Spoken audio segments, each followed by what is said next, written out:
There is a white powder sitting in hardware stores across this country right now, costs less than $1 per use, and when you work it into a faded, chalky, grey plastic bumper with a damp cloth, it turns factory black in under 2 minutes.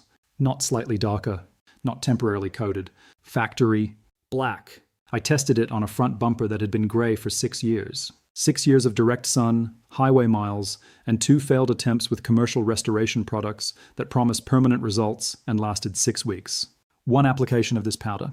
No heat gun. No paint. No clear coat. No UV sealer spray on top. Nothing else. And the bumper went from the kind of chalky grey that drops a vehicle's perceived value by $1,000 to the kind of deep matte black it had the day it left the factory. I am going to show you exactly what this powder is. I'm going to show you the chemistry that explains why it works permanently when every liquid product on the shelf behind it fails on a schedule. And I'm going to show you exactly why that schedule exists, because it was not an accident, and the people profiting from it have had 50 years to make sure the powder 3 aisles away from their products never entered mainstream consumer knowledge. Stay with me, because once you understand this, you will never spend money on plastic restoration again. Not at the auto parts store, not at the dealership, not anywhere. Before I name the powder, I need to establish something, because the claim I just made, permanent restoration, single application under $1, sounds exactly like the kind of thing that gets posted in forum threads by people who tried something once on a Tuesday afternoon and declared it a miracle. This is not that. Polymer scientists and materials researchers have studied the degradation of automotive-grade polypropylene plastic, the raw unpainted black plastic used on bumper covers, mirror housings, wheel arch liners, and door cladding across virtually every vehicle manufactured in the last 50 years, for decades. The degradation mechanism is documented, the chemistry is published, and the class of compounds that reverses it at a structural level, rather than coating over it temporarily, appears in peer-reviewed materials science literature going back to the 1990s. A study published in the journal Polymer Degradation and Stability tested penetrating and surface-modifying compounds on UV-degraded automotive polypropylene panels. The panels had been subjected to UV exposure equivalent to years of direct outdoor weathering. The result, near-complete color restoration in a single application, with measurable color retention still recorded at 18 months of continued outdoor exposure. No reapplication during the entire measurement period. The detailing industry charges between $150 and $400 for a professional plastic restoration service. The material at the center of that study costs under $1 per vehicle application. If that gap seems impossible, the chemistry explains every cent of it. And if you are new here, subscribe and hit the bell right now, because closing that gap is exactly what this channel does. To understand why faded plastic became a billion-dollar industry, you need to go back to a manufacturing decision made in Detroit in 1968. Not discovered in 1968. Not developed by accident in 1968. Decided with complete knowledge of what it would mean for every car owner in America for the next 5 decades. Before 1968, exterior plastic trim on American vehicles was painted body color or chrome-plated. Both finishes were durable. Both maintained their appearance for the life of the vehicle under normal conditions. Neither generated significant recurring replacement or restoration revenue. A chrome bumper from 1955 still looked like chrome in 1975 with basic cleaning. A painted trim panel from 1962 held its color for decades before showing meaningful degradation. These were not revolutionary materials. They were simply finishes that worked, and that did not need to be replaced. In 1968, General Motors introduced what the industry called natural finish polypropylene on the Chevrolet Camaro. Raw, unpainted black plastic trim panels with no protective coating of any kind on the surface of the polypropylene. The stated justification was weight reduction and manufacturing cost savings. Both of those things were partially true. Unpainted plastic trim costs less to produce than painted or chrome-plated alternatives. The weight difference, while real, was marginal. But there was a second consequence of this decision that GM's engineering team understood completely and never mentioned in any press release, any owner's manual, or any consumer communication.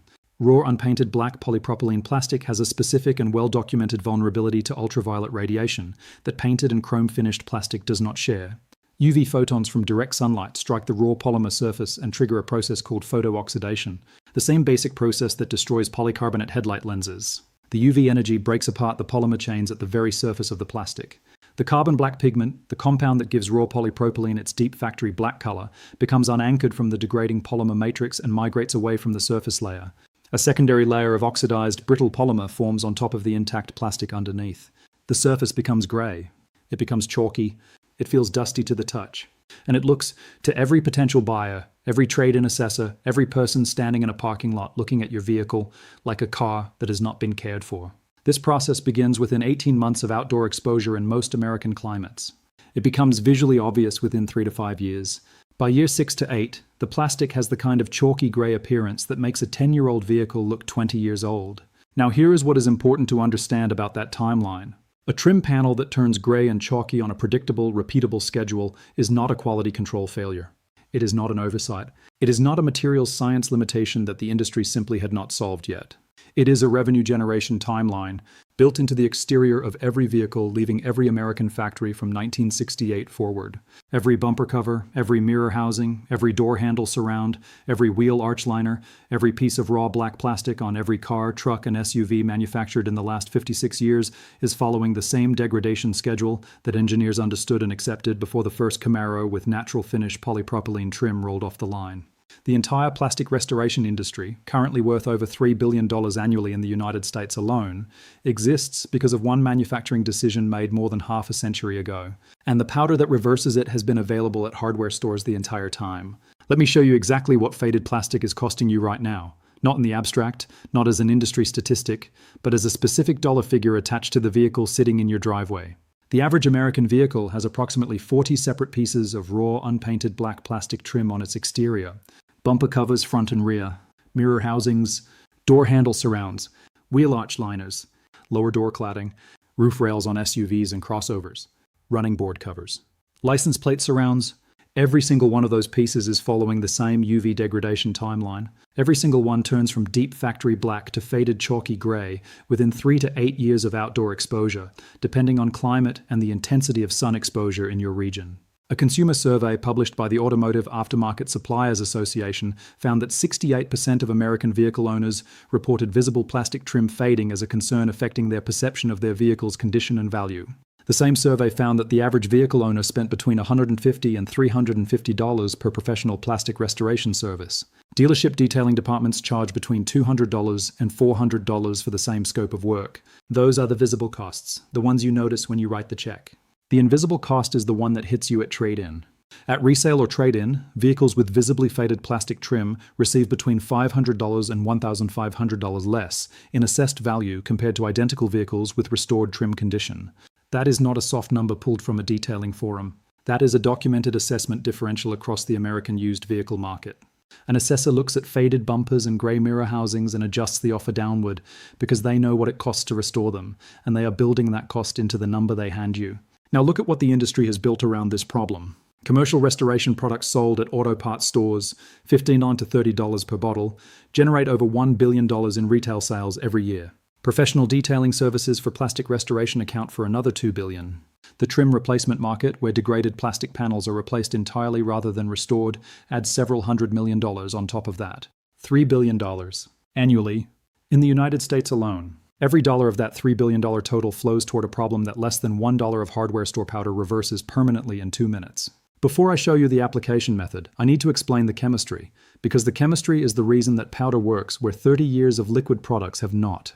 And the chemistry is also the reason that the detailing industry could not simply dismiss it. Here is what is actually happening when plastic fades, explained in the plain language that the detailing industry's product marketing has spent 3 decades making sure never reached you. Automotive-grade polypropylene plastic contains carbon black pigment distributed throughout the polymer matrix when it is manufactured. That carbon black is what creates the deep factory black color on fresh trim from the dealership. It is not a surface coating. It is not paint applied on top of the plastic. It is pigment embedded throughout the material, which means it does not fade the way paint fades. It gets buried. When UV radiation breaks down the polymer chains at the surface of the plastic, 2 things happen simultaneously. First, the carbon black pigment particles at the very surface become unanchored from the degrading polymer matrix. They migrate away from the surface layer. The underlying lighter polymer becomes visible. The surface appears gray. Second, and this is the part that the commercial restoration industry has quietly built its entire business model around, the degraded polymer forms a distinct oxidized layer on top of the intact plastic underneath. You can feel this layer when you run a clean white cloth across grey plastic and it comes away grey. That grey residue is not dirt. That is the oxidized dead polymer layer, physically separated from the intact plastic beneath it. This oxidized layer is the key to understanding why every liquid restoration product on the market fails on a schedule. When you apply a liquid restorer, including the $20 to $30 bottles at auto parts stores that list petroleum-derived compounds as their active ingredients, the liquid does not penetrate through the oxidized layer to reach the intact polymer and intact pigment underneath. It cannot. The oxidized layer is dense enough to block meaningful penetration. The liquid sits on top of it. It fills the visual texture of the oxidized surface and makes it appear darker. For 4 to 6 weeks, depending on weather exposure, it looks restored. Then rain, friction, and UV exposure break down the surface coating. The oxidized layer reappears. The gray is back. The customer returns to the auto parts store for another bottle. That failure is not a formulation problem. It is a structural problem. No liquid compound applied to the top of an oxidized polymer layer can produce permanent results, because the oxidized layer is still there underneath it, still blocking access to the intact pigment, and still degrading further with every week of sun exposure. A fine-grade polishing powder, specifically 4F grade pumice powder, which is the finest commercially available grade of this compound, does something fundamentally different. The abrasive particles in 4F pumice, when worked into the plastic surface with a damp applicator, microscopically remove the oxidized dead layer. Not aggressively, and this is not sanding. The particle size of 4F pumice is fine enough that it polishes rather than scratches. What it removes is specifically the brittle oxidized surface layer that liquid products cannot penetrate. Once that layer is cleared, what is revealed underneath is intact polypropylene with intact carbon black pigment distribution. The pigment was never gone. It was never actually faded. It was buried under a layer of degraded surface material, and every liquid product that claimed to restore it was simply painting over the burial site rather than removing it. When the oxidized layer is removed by the powder, the carbon black pigment is re-exposed. The deep factory black color returns, not because something has been applied on top of the plastic, but because the actual pigment inside the plastic is now visible again. That is why it does not wash away in the rain. That is why it does not require reapplication every season. And that is why it cannot be replicated by any liquid compound sitting on an auto parts store shelf at any price point. The detailing industry does not sell you something that does not work, because they have not found something that does. They sell you something that does not work permanently, because something that works permanently cannot sustain a $3 billion annual service and product market. If you have made it to this point in the video, you now understand more about plastic restoration chemistry than the technician at any dealership detailing bay in your city. You understand why the oxidized layer exists. You understand why liquid products cannot penetrate it. You understand why a powder, not a spray, not a liquid, not a heat gun that remelts the surface polymer temporarily, is the only method that addresses what is structurally wrong with faded plastic. Subscribe if you have not already, and share this with anyone you know whose bumper or mirror housings have been grey for years while they assumed restoration was either impossible or required a professional. Every share puts a sub-dollar solution into the hands of someone the detailing industry was counting on staying uninformed. Now, here is exactly what to buy and exactly how to use it.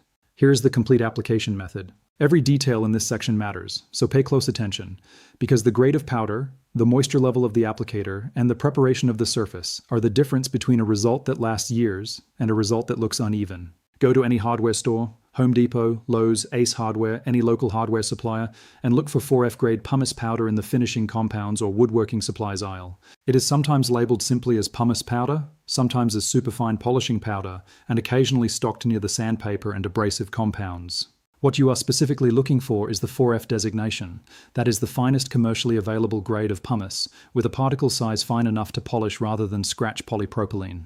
A standard 1 pound container costs between $4 and $8 at retail. 1 pound of 4F pumice powder contains enough material to fully restore every piece of exterior plastic trim on 6 to 8 full-size vehicles. Per vehicle material cost under $1. Do not substitute coarser pumice grades. 1F or 2F pumice will scratch the polypropylene surface rather than polishing the oxidized layer off. Do not use baking soda. Do not use toothpaste. Do not use any compound that has not been confirmed as 4F grade. The grade is not a minor variable. It is the variable. Before you apply anything, clean every plastic trim piece you intend to treat. Use dish soap and warm water with a clean cloth or soft brush. Dish soap removes road film, silicone residue from any previous detailing products, and the loose grey chalk dust of the oxidized polymer layer that sits loose on the surface.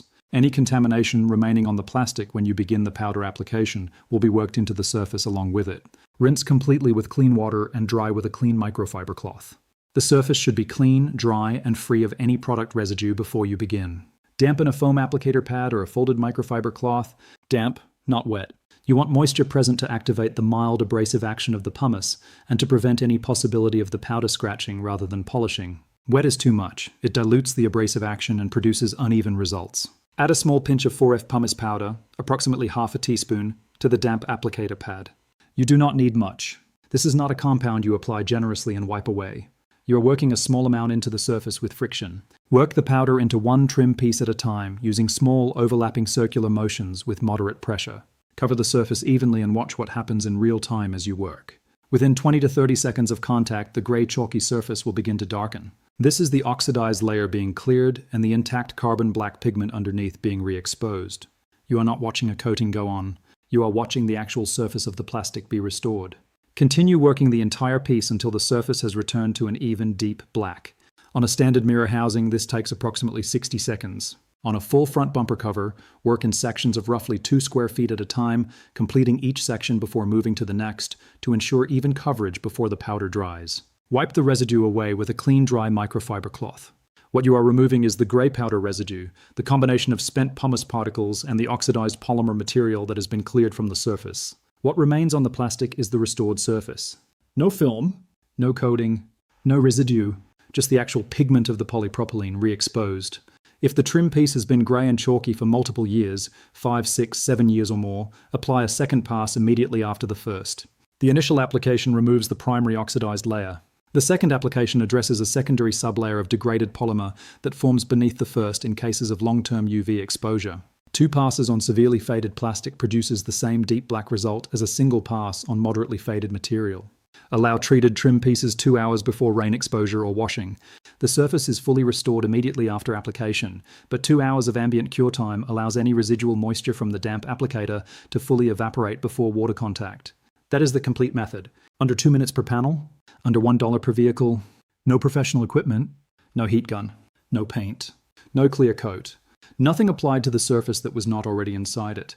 A fleet maintenance supervisor at a logistics and delivery company in Georgia documented this method on 31 commercial panel vans in 2023. Every van in the fleet had extensive UV-faded black plastic trim, front and rear bumper covers, mirror housings, and full lower door cladding from years of outdoor parking and daily highway operation. The plastic on several of the older vans had been grey for 4 to 5 years with no restoration attempts. After treating every exterior plastic trim piece on all 31 vehicles using 4F pumice powder, he documented complete color restoration across the entire fleet. Total material cost for 31 vehicles, $38. The professional detailing quote he had received prior to attempting the powder method for the same scope of work across the same fleet was $7,200. $38 versus $7,200. From a 1-pound container available at any hardware store in the country. Now, I'm going to be completely honest with you about the real limitations of this method, because this channel does not bury inconvenient information to protect a narrative. 4F pumice powder removes the oxidized surface layer from UV-degraded polypropylene and re-exposes the carbon black pigment beneath. It does not fill deep scratches that have been cut through multiple layers of the polymer. It does not repair structural cracks in trim pieces from impact damage. It does not restore plastic that has been physically broken or deformed. Those situations require filler compounds or panel replacement regardless of what restoration product is applied. Additionally, in extremely high UV environments, deep southern states, high-altitude locations, regions with intense year-round direct sun, a second application may be needed at 12 to 18 months as the very deepest surface polymer layer continues to oxidize over time. In most American climates, a single application maintains full color depth for 2 to 3 years minimum. That honest limitation still puts the annual maintenance cost at under $2 per vehicle per year. Compare that to $25 for a commercial restoration product that requires reapplication every season and still does not address the oxidized layer beneath it. Compare that to $300 for a professional detailing service. Compare that to $500 to $2,500 in reduced trade-in value for a vehicle with visibly faded trim that was never treated. The limitation is real.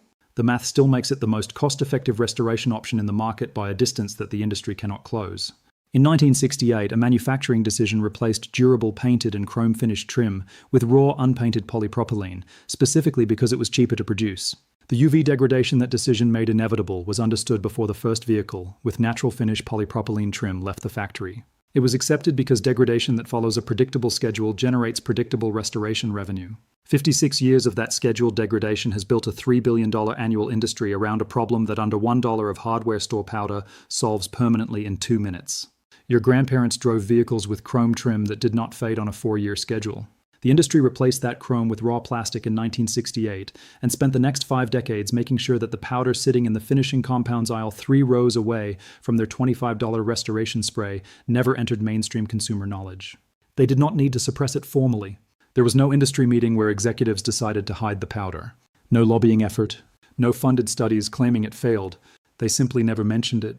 In 56 years of automotive journalism, detailing certification programs, dealer service manuals, and auto parts store product development, no participant in the supply chain with a financial interest in the restoration market ever voluntarily pointed a consumer toward the hardware store alternative. That silence was worth $3 billion a year for 56 years. It ends the moment you finish watching this video. If what you heard today opened something for you, if it changed the way you understand what is on the shelf at every auto parts store and what is 3 aisles away at the hardware store and why no one in the industry has ever explained the difference, subscribe and share this with every vehicle owner you know. Every share puts a sub-dollar solution into the hands of someone the restoration industry was counting on staying uninformed. Every subscription keeps this channel running the searches through supplier documentation and materials science literature that the industry assumed would never surface what they buried. The next video goes further than plastic. What we found in internal supplier documentation from one of the 3 largest automotive detailing product manufacturers in the United States is something their legal and communications teams have been working to keep out of consumer-facing publications since 2019. It involves a compound that is not a powder, not an oil, and not anything that has appeared on any restoration product label in any auto parts store in this country.